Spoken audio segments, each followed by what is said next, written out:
This is Dave. I was only hoping that we might just touch back again to the Milligan case. There was something more significant about that case. I need a reminder of it, and since he brought it up, he probably knows about it. But I'd hate for the audience here to or the members to walk away thinking that case was all about somebody going after somebody else's wife, and that a woman was the most significant thing in this issue. The result of the Milligan case, as I recall, had something to do with we cannot have certain types of courts and have freedom of the people at the same time.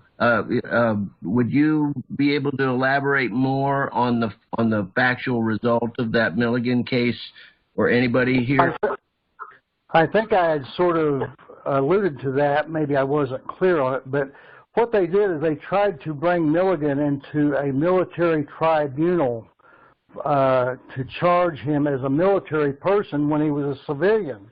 And that was part of the thing, is that military law is inquisitorial in particular. They don't have to have any facts or law. They can just bring charges against somebody because they're subject to or government-issued property of the U.S., much like U.S. citizens are.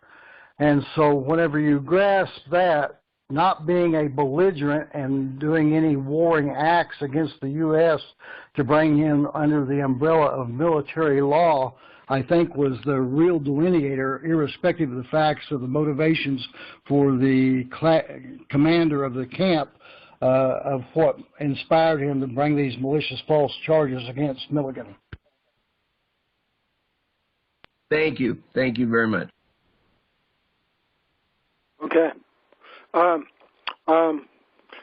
Good line of thought, David.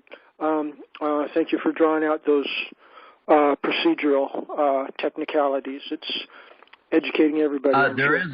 There is one other thing I'd like to do before yielding here, and that is when we're talking about due process, and it was something that was talked about, a couple of minutes back.